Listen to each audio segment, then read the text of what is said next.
Chicago was written in 1922. And it's a flapper tune from Prohibition. I don't know how it got on the docket today.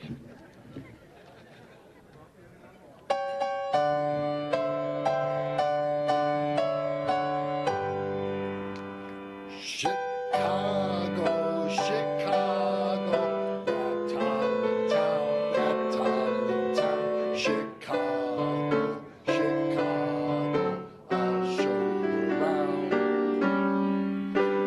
Bet your bottom dollar you'll lose the blues in Chicago, Chicago, a town that Billy Sunday couldn't shut down. On State Street, that great street, I just want to say, they do things they never do on old Broadway. They had the time of their life. I saw a man, he danced with his wife. Chicago, Chicago, my hometown.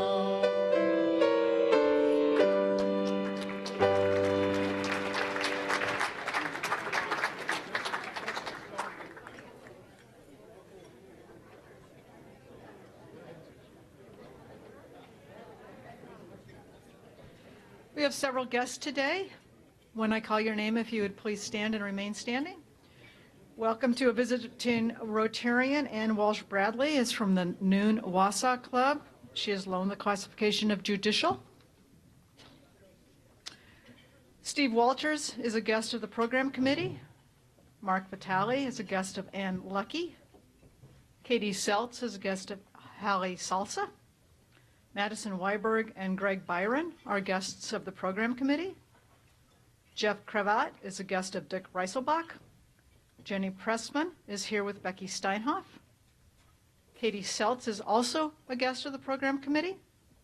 Shirley Thompson is a guest of Mary Thompson. Bev Mazur is a guest of Greg Michaels. Anna Ahern is a guest of Jim Ahern. Fred Marshall is a guest of Cheryl Cato. Carolyn Tritano is a guest of John. I neglected to write John's last name, so I apologize. Okay, thank you, thank you. Mike Chernalia is a guest of Tom Grantham. And Ashley Visti is a guest of Janet Perano. Please welcome our guests.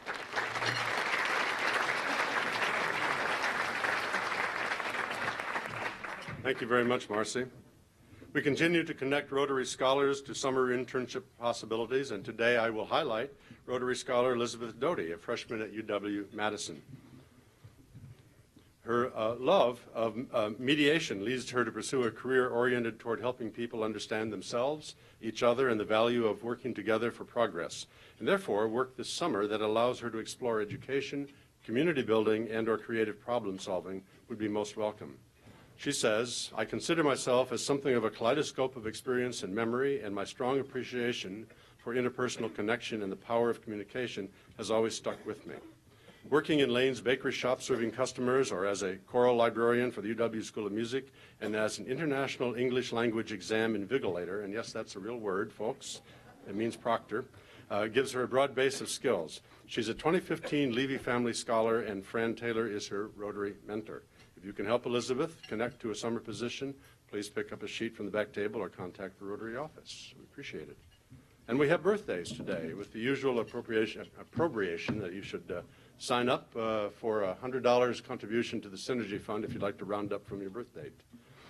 We begin on March 20th with Dave Stark, and on 21st with Robin Kitson, who said plan the year to participate in Stoughton this year, to participate in Stoughton's Setende Mai celebration. Join me in the 17-mile walk from Madison to Stoughton on Saturday, May 14th. It's kind of a fellowship opportunity. Come and join me. The more the merrier. Email me for a link for the details. It will be good fun and exercise. Your Fitbit will make a big deal out of any personal records you surpass. On the 21st, also Tim Muldowney. The 23rd, Joan Collins. 24th, Regina Milner. Past President Regina, who has had 100% attendance since 2003, is not here today. She's enjoying, well, I know. We'll deal with that when she gets back. She's enjoying a family visit in Austin and St. Petersburg, and I trust going to Rotary sometime during the week. She says, our Rotary Scholarship Program improves the lives of young people in our community in need by helping them obtain a college degree. Today, I'm pleased to be adding, this will redeem her, $10,000 to my scholarship fund to expand funding. It's for future Milner Scholarship recipients. On the 25th, Jim Christensen. Jim, if you want to put up $25,000, we're open. Kathleen White on the 25th. The 26th, Tom Grantham, who says, are you in shape for spring? Ready, set, go. Join in the, well, you have a choice now, running, walking of the 35th Crazy Legs Classic. Sign up online for this April 30th event. See you at the 50-yard line finish at Camp Randall Stadium. Refreshments will be served. And on the 26th, Ken Loving and Joy Rice. And on the 26th, Jackie Zakowski. Josh Billings said, she offers, consider the postage stamp. Its usefulness consists of its ability to stick to one thing till it gets there. Rotary offers 5 avenues of service. Find the one that you can personally be useful in and stick to it until you get there. So thank you to all of our celebrants, and we'll sing to you now.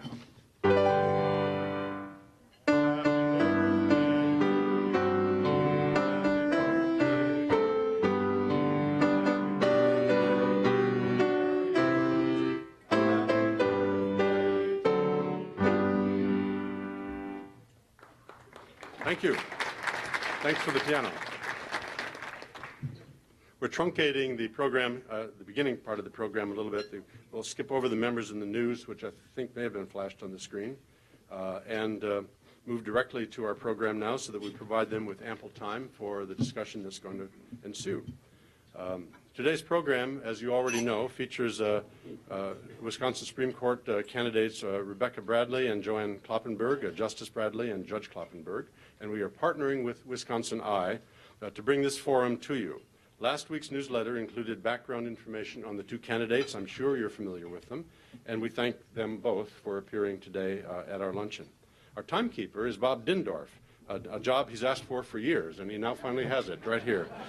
Seated down in front, and he'll hold up signs, so if you wonder what the signals are, that's where they're coming from, to alert the candidates about time remaining and let them know when the time is up. So thank you, Bob, for doing that. And WisconsinEye reporter Steve Walters is the moderator for today's program. Steve has been a senior producer for WisconsinEye since 2009.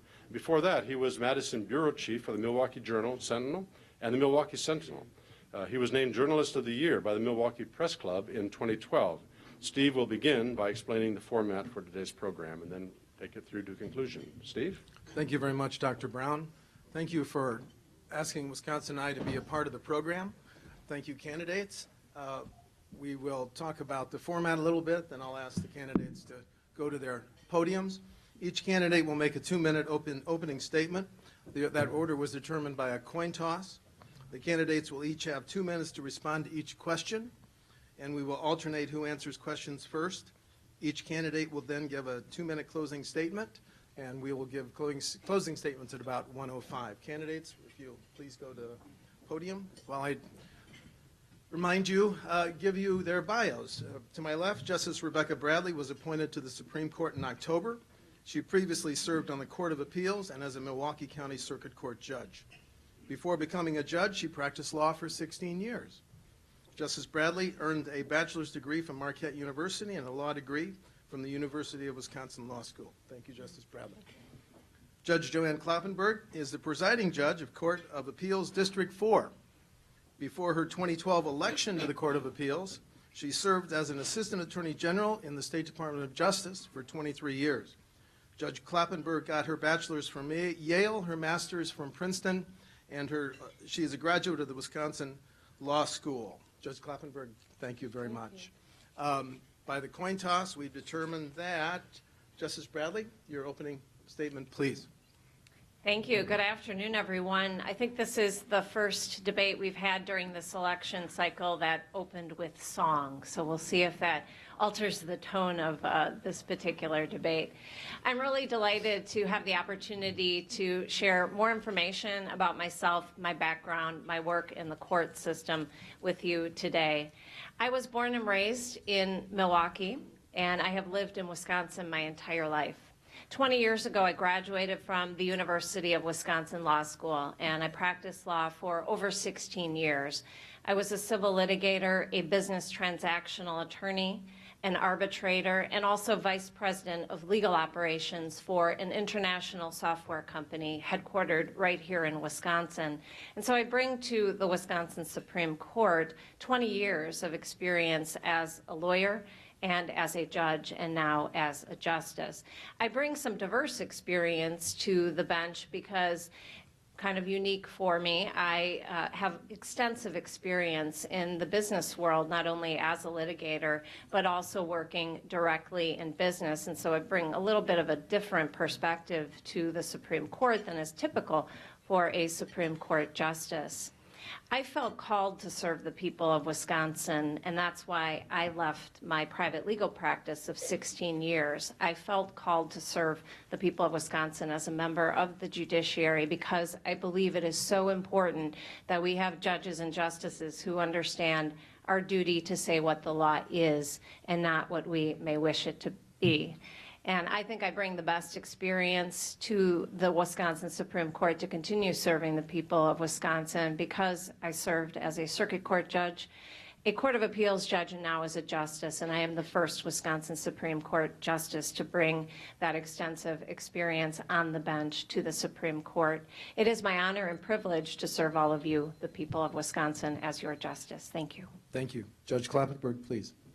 Thank you so much for this opportunity.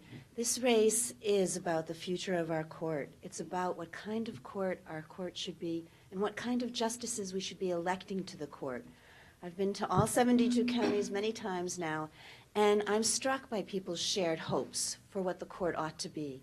It ought to be a place where everyone gets a fair shake, where the outcome of any case is not a foregone conclusion, where every justice approaches every case with an open mind, and we're all confident that justice is being done without fear or favor.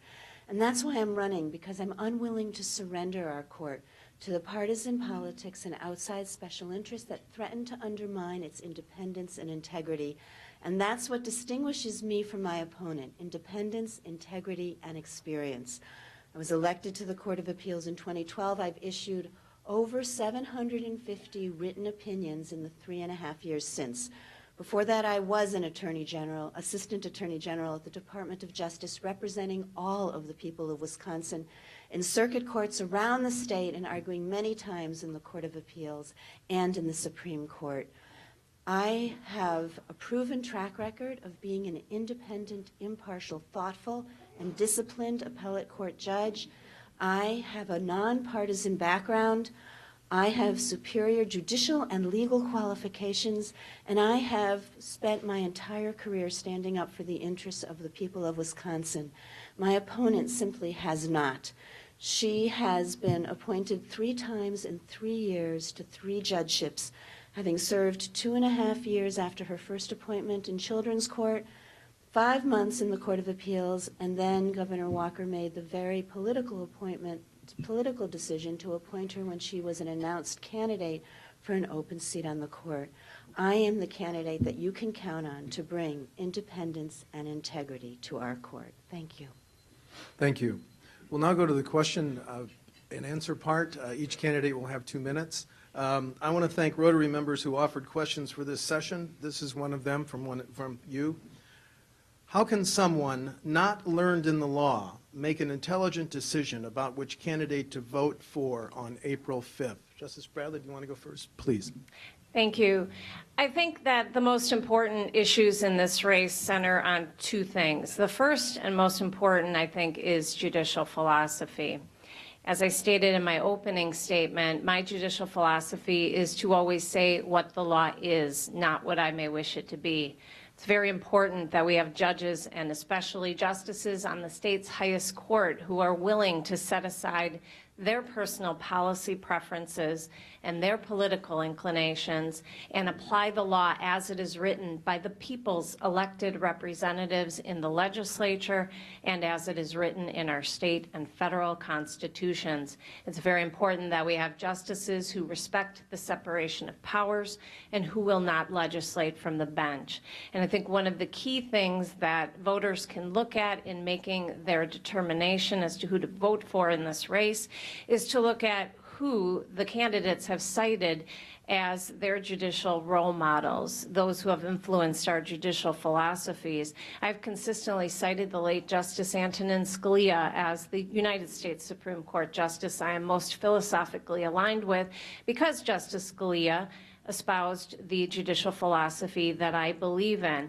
And as one example of how Justice Scalia was able to set aside his personal feelings, he was one of the justices who decided the flag burning cases some years ago. Justice Scalia was on record as saying if it were up to him, he would lock people up for burning the American flag. He found it so odious. But he recognized a First Amendment right to burn the American flag as political speech. And so he set aside his personal feelings and ruled in accordance with the law, with the Constitution. That is exactly the justice I am. My opponent has cited Justices Sonia Sotomayor and Ruth Bader Ginsburg, who believe in a living Constitution, that the Constitution does not mean what the text says, that it should mean whatever the justices want it to mean. Thank you. Judge Kloppenburg? This race is about standing up to partisan politics and special interests and making sure that people are confident that our court is the independent check and balance on the other branches that it is designed to be. Each candidate says they'll be impartial and independent when they get on the court. The challenge for voters is to determine who will deliver on that promise. And you can tell by how we got to where we are. I got to where I am from serving in the Peace Corps for 3 years in Africa, then starting the Federal Nutrition Program for women, infants, and children in 2 poor rural counties in upstate New York, working as an Associate Dean of Students at a small women's college in upstate New York, going straight to law school, interning for Justice Shirley Abrahamson, graduating with honors and awards, clerking for Judge Barbara Crabb in the federal court here, then making the choice to work at the Department of Justice for 23 years, representing the interests of all of the people of Wisconsin, and then running for and being elected by the people of Wisconsin to the Court of Appeals. How I got where I am is very different from how my opponent got where she is. Again, plucked out of private practice and appointed 3 times to 3 judgeships in 3 years. The fast-track nature of her appointment suggests that it was politics, not qualifications, that got her to the court. And what voters want is they want to be confident that the justice they elect will stand up to partisan politics and special interests and be a justice who approaches every case with an open mind, and has the record I have as a Court of Appeals judge, applying the law fairly and thoughtfully in a principled and disciplined manner to answer the precise legal questions that are asked by the parties.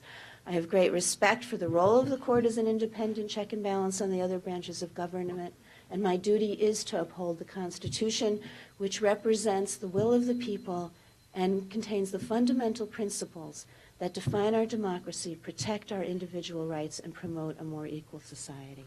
The format allows a 30-second rebuttal if you choose, Justice. I so choose. Thank you.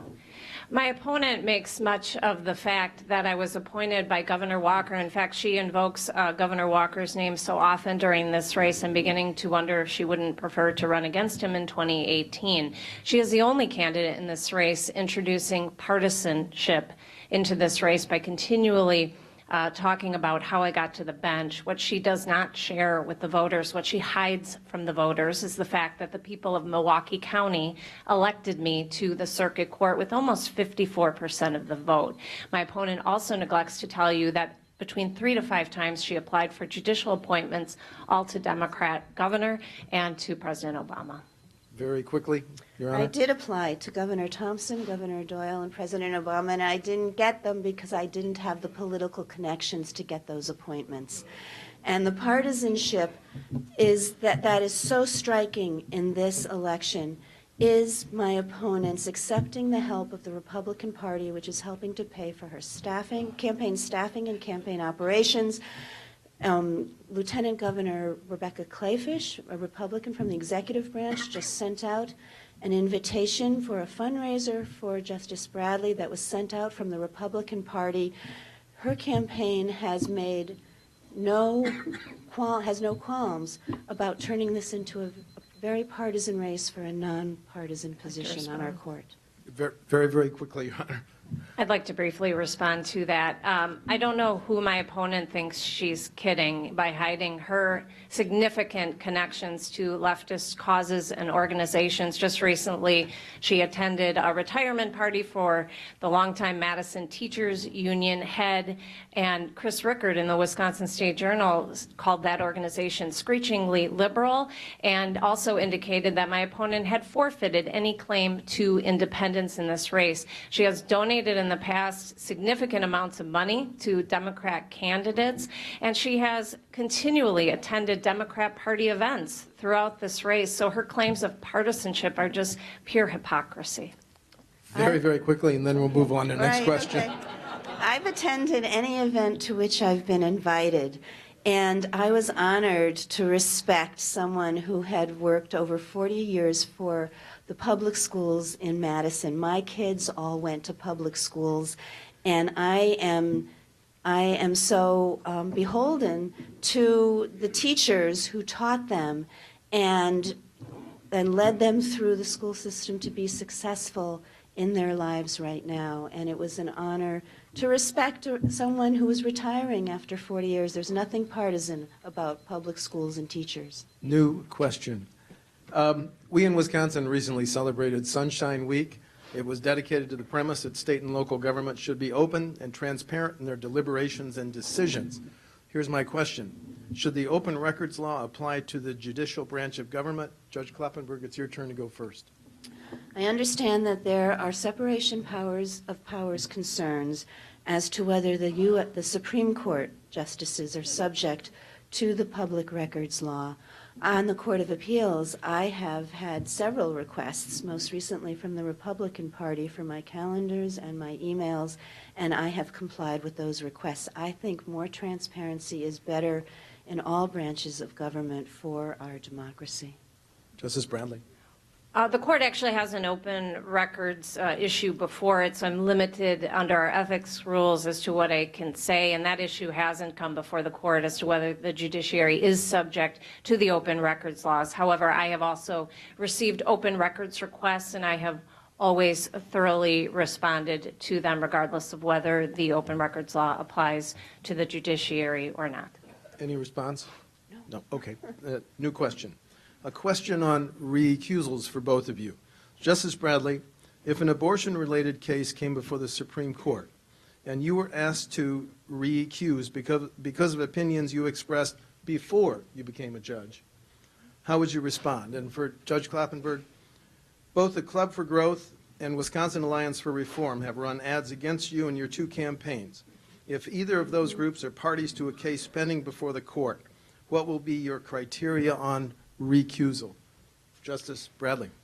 Whenever I'm presented with any case where there might be a situation where I need to recuse myself, I always look at the rules in our Code of Judicial Conduct and the statutes that govern recusal, and I make a determination on a case-by-case basis once I have the parties and the facts in front of me as to whether or not I need to recuse myself. However, our ethics code also tells us that we are to do the work that is presented to us. We are to sit on cases unless we cannot hear a case because we have to recuse ourselves. With respect to that particular issue, I would make a determination based on the case that comes before me. If there was any question in my mind about my ability to be impartial, I would recuse myself. However, that determination is made on a case-by-case basis. I do want to note that when we put on the judicial robes, we are to set aside our personal opinions and always follow the law. And I have done that in hundreds, actually I think it's over 2,000 cases as a circuit court judge, a court of appeals judge, and a Wisconsin Supreme Court justice. Because of my judicial philosophy, I know I am very capable of doing this. I have done it consistently at every level of the court system, always setting aside my personal opinions and always following the law, regardless of how I feel about that law and regardless of how I feel about the outcome in a case. And Judge Kloppenburg, if the Club for Growth or Wisconsin Alliance for Reform were parties in a pending case, Your Honor? Right. We have among the weakest recusal rules in the country, and I believe that our recusal rules require review and revision. We right now have a subjective standard. It's up to each judge or justice to decide for themselves whether they can be impartial and don't have a conflict of interest. I believe we should have an objective standard where to a reasonable person is there the appearance of a conflict of interest or partiality. And in order to guide how that would be applied, I would look at the factors in the Caperton case, the West Virginia case, where the U.S. Supreme Court looked at things like timing, how far removed from the election has this case come up, and proportionality of expenditures, how much money was spent by the different groups relative to other groups and relative to the campaign expenditures. And the other factors that are in that case are helpful to informing the decision that I would make as to whether to recuse myself if those parties were part of the case. Any response, Your Honor? Okay. Real briefly, I'll respond. There is a process in place for consideration of changes to the rules of recusal. That's part of my job as a Wisconsin Supreme Court justice. We receive petitions proposing changes to rules, and before I would make a determination as to whether I think a rule should be changed, amended, altered, or withdrawn, I would want to hear from everybody who wants to weigh in on that particular issue. We hold public hearings. We have filings from anybody who wants to weigh in, and I would consider all of the information, all of the testimony that is presented to the court before I would make up my mind as to whether or not a certain change should be implemented. I just want to add one Yes, ma'am. postscript. One of the first decisions Rebecca Bradley made was to join other justices in the court to quash efforts to review and revise the judicial conduct, code of conduct, including the recusal rules.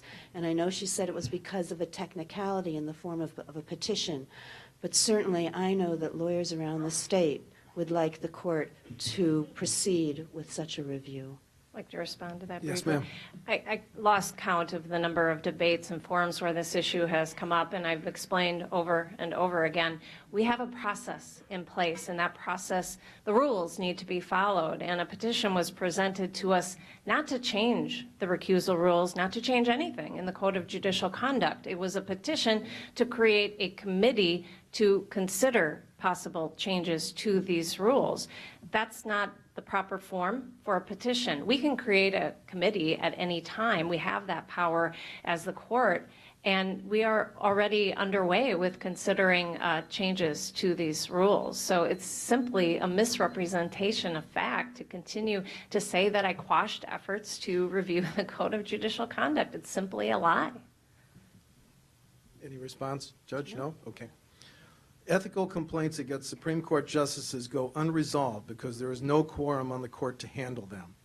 How should court procedures be changed so these complaints are resolved in a way that gives Wisconsin residents confidence in the justices? Judge Kloppenburg, it's your turn. We should follow the process by which we hold hearings and get ideas from lawyers and professors around the state so that we can come to some consensus as to how best addressed ethical complaints against the justices. And one such ethical complaint would be, for example, when Justice Bradley has talked in the last few days about one case, Madalonis, where she rather arbitrarily decided to participate in a case that had been heard before she was appointed to the Supreme Court. She's talked about that case, but there's a pending motion for reconsideration in that case, and our Judicial Code of Conduct prohibits any justice from talking about such a case. And because of the way ethical complaints are handled against justices right now, it's likely that nothing would come of such an ethical lapse? Justice Bradley, please. I need more than 30 seconds to respond to that one. This is a 2-minute answer. ma'am. Okay, thank you for reminding me. Again, an allegation of an ethical lapse, it simply isn't true whatsoever. And I explained at a forum just yesterday my participation in cases. It's an unusual and it's a very sad situation when a justice passes away at any time. When that happens in the middle or just after a term has started, it puts the new justice in a position of coming in after the term has already started, after cases have already been heard, and we have to figure out what are we going to do here. So the first thing that I looked at were our internal operating procedures, the Code of Judicial Conduct, the statutes, to see what the rule was, what the procedure is for a new justice coming in under these sad circumstances. Much to my surprise, I found no rule, no guidance whatsoever. However, the Code of Judicial Conduct says that we are, again, to sit on cases unless there is a reason not to participate. So when I started at the Wisconsin Supreme Court, there were cases that had already been heard, and the court had met and decided certain cases. Even without Justice Crooks's participation, there was a majority. There was a decision. If I had participated in those cases, it would have only served to delay justice for the parties and for the people of Wisconsin who were looking to see what the decision would be in those cases. There were other cases where there was a 3-3 split. There was no decision that would come from the court. And so in that case, what happens is the Court of Appeals decision would stand, and the people would be deprived of a decision from the Wisconsin Supreme Court. The parties who had spent so much time and money briefing a case and bringing it to the Supreme Court would not receive a decision. So I elected to participate in those cases, doing my job for the people of Wisconsin so they can get a decision. There was another case that's kind of an outlier, an unusual situation, where a decision didn't come from the Court of Appeals. They asked the Supreme Court to take that case and hear it because they wanted to bypass a decision from the Court of Appeals. Well, in that instance, there is a case that says what should happen in that circumstance, and in that circumstance, it goes back to the Court of Appeals to render a decision. That way, the parties still have an opportunity to appeal to the Supreme Court. No one is deprived of a decision. I was doing my job. Do you have any response, Your I'd just Honor? like to say, anytime the Supreme Court takes a case, whether it's on a petition for review from a Court of Appeals decision or on bypass from the Court of Appeals, the Supreme Court has made the determination that there is an issue of statewide importance to be decided by the Supreme Court. And this artificial distinction that my opponent has made does not make sense in this situation.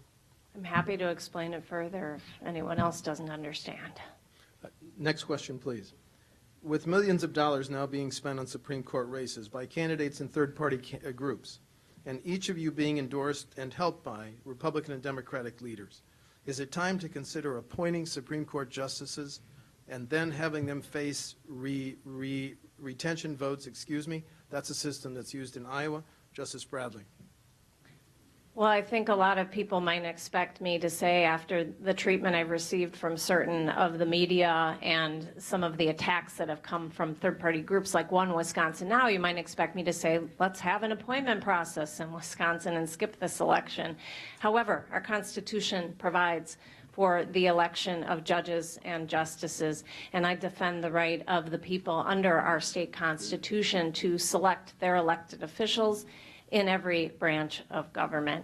And I think it's certainly reasonable to consider changing that, but that change has to come because the people want that change. I actually participated in organizing a forum some years ago on methods of judicial selection, and we brought in speakers from around the country who advocated for different methods of selection. Elections have their advantages and disadvantages, and the appointment process has its advantages and drawbacks, but ultimately I think that's a decision that should be left with the people. Thank you. Judge Kloppenburg. Well, when our country became a country, one of their grievances was the judges who served at the pleasure of the king, and that's why our U.S. Constitution provides for lifetime appointment of our federal judges and justices. And many of the colonies, first states, followed suit. In the populist era, when Wisconsin became a state in the mid-1800s, there had been corruption in the appointment process, and so those states like Wisconsin chose to elect their justices. And then in the 1920s, there was corruption in the electoral process, and states around the country changed their constitutions to provide for some kind of merit selection. About half the states do that. But here in Wisconsin, we are proud to elect our justices. I think it's a good idea for judicial candidates to go around the state and talk to people about what their concerns are.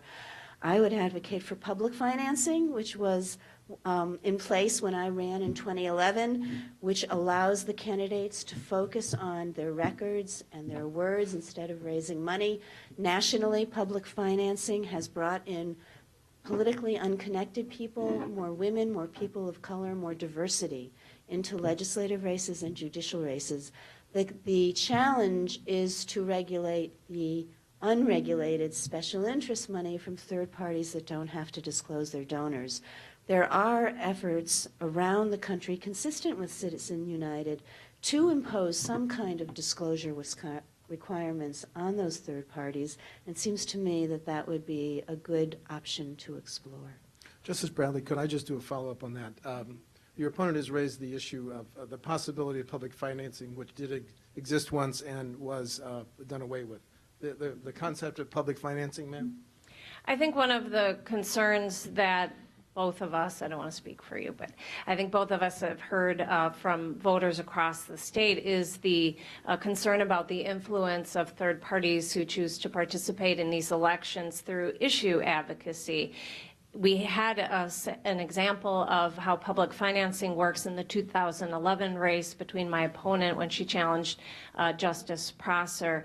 And in that instance, I think the candidates had at their disposal less money than when we have the system that we currently have, where the campaign committees of each candidate raise money. And if the candidates have less money through a system of public financing, that provides an even more outsized voice for third-party interests. Any response, Judge, or move on? Okay. I asked this question knowing I'm paying respects to the Chief Justice Rogenzak and Justice Ann Walsh Bradley, but I'm going to ask it anyway.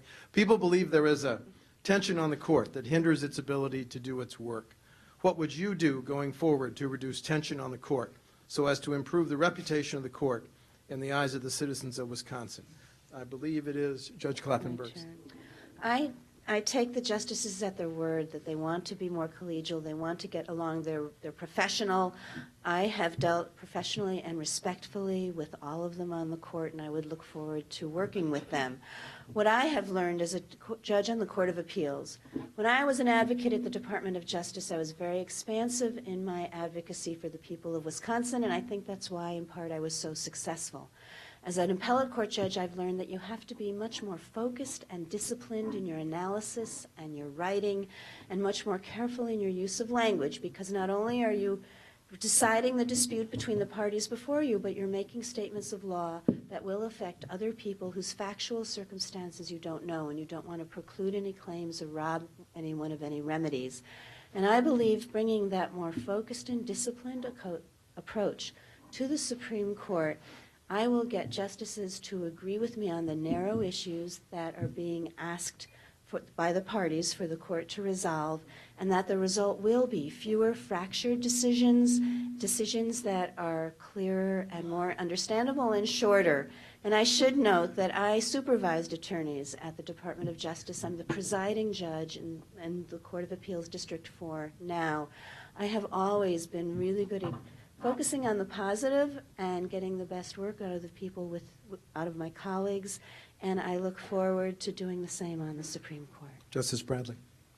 In my 20 years in the legal and judicial professions, I have always gotten along very well with my colleagues, even opposing counsel in the heat of battle in the courtroom. I have a very easygoing personal temperament and an excellent judicial temperament, and I'm already contributing something very positive to our state's highest court with the demeanor that I bring to the court. And I am pleased to report that I get along very well with each and every one of my colleagues. They all welcomed me warmly last fall when I joined the court, and I think the court is functioning very well.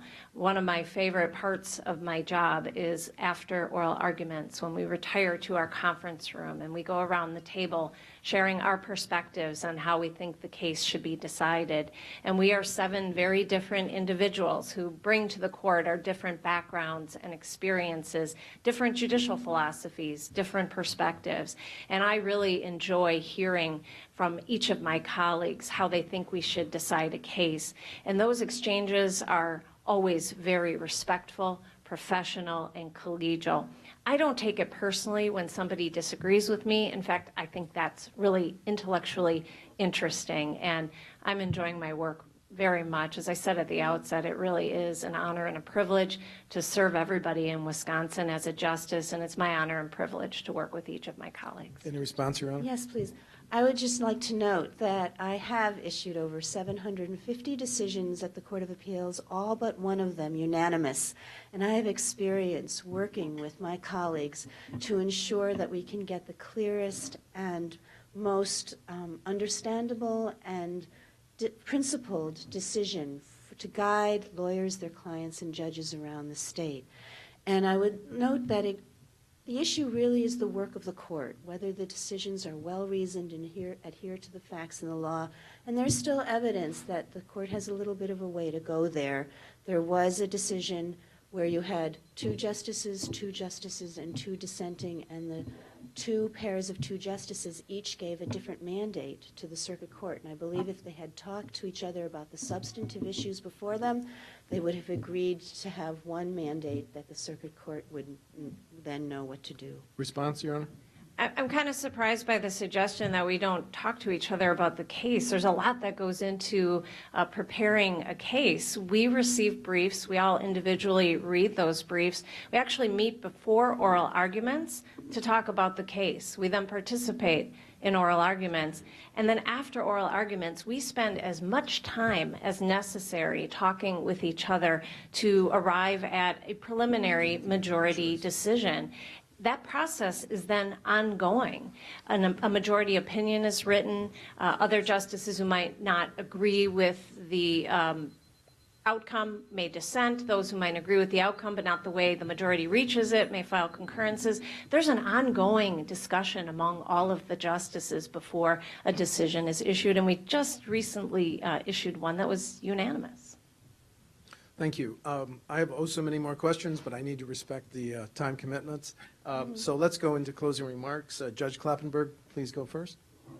Thank you so much. Thank you for this opportunity.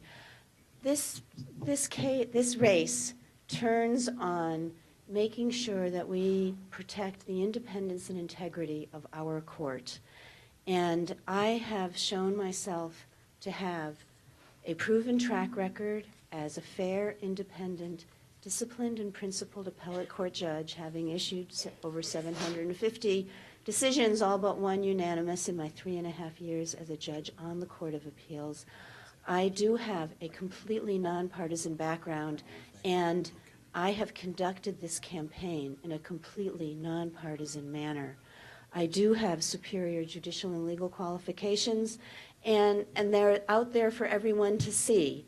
And I have stood up for all of the people of Wisconsin my entire career. My opponent has a very thin judicial resume, 2.5 years in children's court where everything is confidential, 5 months on the Court of Appeals, and now just about 5 months on the Supreme Court. It is interesting and useful to hear how her colleagues feel about her qualifications.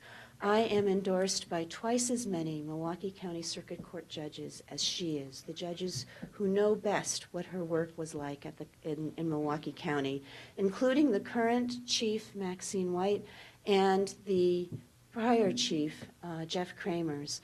The Milwaukee Bar Association also just conducted a poll. Bar associations around the state will do a poll to find out which candidates are qualified and which are not qualified. And usually you get 5, 10, 15% of disgruntled folks who find a candidate who's not qualified.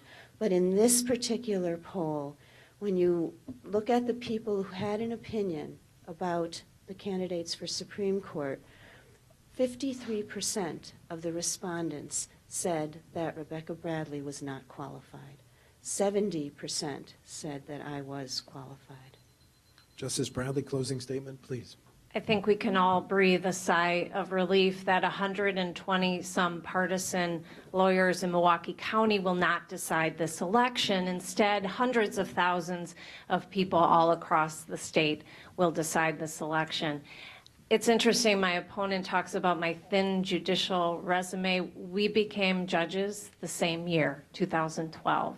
But I am the only candidate in this race. I'm the first Wisconsin Supreme Court justice in state history to have served on the trial court bench. My opponent has zero experience on the trial court bench. In my 2.5 years there, I presided over 700 to 800 cases annually. I also served on the Wisconsin Court of Appeals, and I am the only one who has substantial experience serving as a Wisconsin Supreme Court justice. There is a theme of hypocrisy running through my opponent's campaign. What's good for her is not good for somebody else. She has criticized certain of my colleagues for sitting on a case that involved a party that spent money on their campaigns, but it was okay for her to do that, for my opponent to do that on the Court of Appeals, even though that same party had spent a lot of money against her 5 years ago when she ran. She talks about my partisanship without providing a shred of evidence that I was ever partisan in any of the thousands of decisions I made as a judge, and yet she has engaged in partisanship contrary to the Code of Judicial Ethics by always trying to appeal to partisanship in this race, and she hides from everybody all of her partisan activity on the left. She complains about my receiving appointments when the governor is doing his constitutional duty to fill judicial vacancies, but it was okay for her to apply for those appointments to President Obama and to then Governor Jim Doyle. There's a constant theme of hypocrisy, but I think the people of Wisconsin are very smart. They can see through that, and they will hopefully choose the candidate who has the more superior experience on the bench and the right judicial philosophy of always following the law. Thank you very much. Thank you. Just a few moments to wrap up before President Brown closes us. The election is April 5. This and other forums and debates by both candidates is at WisconsinEye, wisci.org. You can go there for more information. This one thing, as a veteran political reporter, I respect candidates who have repeated forums and debates. They've had a number. How many? Well, a lot. So would you join me in thanking both candidates?